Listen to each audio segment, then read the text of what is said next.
तो दोस्तों स्वागत है आप लोगों का हमारे चैनल एसएससी ड्रीम स्टडी पे। दोस्तों आज आपके एसएससी सीजीएल एग्ज़ाम 2024 के फर्स्ट शिफ्ट का एग्ज़ाम ख़त्म हो चुका है 17 सितंबर का।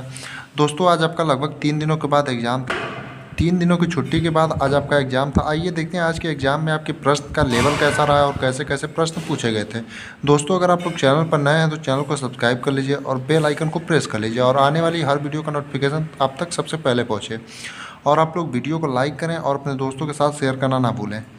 इसमें पहला जो आज प्रश्न पूछा था वो था 1854 के वुड्स डिस्पैच का संबंध किससे था, यानी 1854 का जो वुड्स डिस्पैच था उसका संबंध किससे था।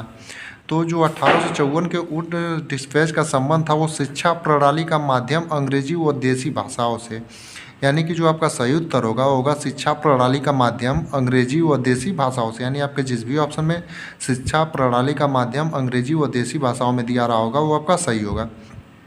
अगला क्वेश्चन था कालिदास सम्मान से सम्मानित रोहिणी भाटे भारत के किस शास्त्रीय नृत्य से संबंधित हैं, यानी कालिदास सम्मान से सम्मानित जो रोहिणी भाटे थे वो भारत के किस शास्त्रीय नृत्य से संबंधित थे, ये क्वेश्चन आपसे पूछा था। जो आपका सही उत्तर होगा वो कथक, यानी कि जो रोहिणी भाटे थे वो भारत के किस शास्त्रीय नृत्य से संबंधित थे तो उस कथक से, यानी आपके जिस भी ऑप्शन में कथक दिया रहा होगा वो आपका सही होगा। अगला क्वेश्चन है शतरंज की बिसात पर कितने सफ़ेद वर्ग होते हैं, यानी कि शतरंज की जो बिसात होती है वहाँ उस पर कितने सफ़ेद रंग के पाले होते हैं ये आपसे पूछा था। टोटल आपके जो बिसात पर जो आपके वर्ग होते हैं वो 64 होते हैं, जिसमें से 32 आपके काले रंग के होते हैं और 32 सफ़ेद रंग के, यानी कि जो आपका सही उत्तर होगा 32 होगा। सफ़ेद रंग की जो बिसात पर वर्ग होते हैं आपके कितने होते हैं तो 32 होते हैं। अगला क्वेश्चन पूछा था Mg जब H2SO4 से क्रिया करता है तो कौन सी गैस निकलती है। तो जब Mg H2SO4 से क्रिया करता है तो आपका मैग्नीशियम सल्फेट बनाता है और हाइड्रोजन गैस आपकी निकलती है।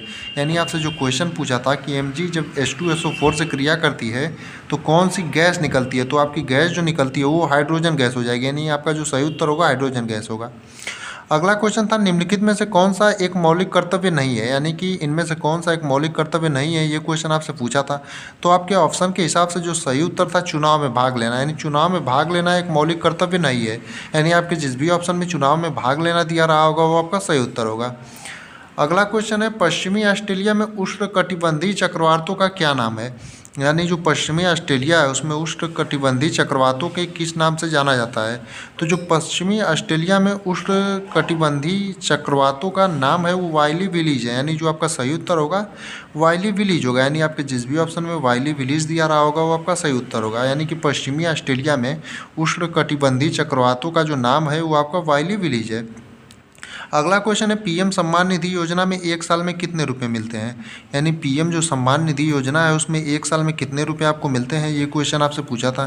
तो जो पीएम सम्मान निधि योजना है इसमें एक साल में जो रुपये मिलते हैं आपको 6000, यानी आपका जो सही उत्तर होगा 6000 होगा, यानी आपके जिस भी ऑप्शन में 6000 दिया रहा होगा वो आपका सही उत्तर होगा। अगला क्वेश्चन है भारतीय चुनाव आयोग की स्थापना कब हुई थी। तो भारतीय चुनाव आयोग की जो स्थापना है वो 25 जनवरी 1950 को हुई थी, यानी जो आपका सही उत्तर होगा 25 जनवरी 1950 होगा। अगला क्वेश्चन पूछा था किस केंद्र शासित प्रदेश में झुग्गी बस्तियों की जनसंख्या सबसे कम है, यानी निम्नलिखित में से किन केंद्र शासित प्रदेश में झुग्गी बस्तियों की जनसंख्या सबसे कम है, ये क्वेश्चन आपसे पूछा था। तो जो सबसे कम झुग्गी बस्तियों की जनसंख्या है आपका दिल्ली में, यानी आपका जो सही उत्तर होगा दिल्ली होगा। अगला क्वेश्चन था भूपेन हजारिका किस राज्य से संबंधित है, यानी भूपेन हजारिका जो हैं वो किस राज्य से संबंधित है, ये क्वेश्चन आपसे पूछा था। तो जो भूपेन हजारिका है वो आपके असम से संबंधित है, यानी कि जो आपका सही उत्तर होगा असम होगा। अगला क्वेश्चन पूछा था किस वर्ष हुमायूं ने बाबर के उत्तराधिकारी के रूप में स्थान प्राप्त किया था, यानी हुमायूं जो है वो बाबर के उत्तराधिकारी के रूप में गद्दी पर कब बैठा था, ये क्वेश्चन आपसे पूछा था। तो जो इसका सही उत्तर होगा आपका 1530 होगा, यानी आपके जिस भी ऑप्शन में 1530 दिया रहा होगा वो आपका सही उत्तर होगा।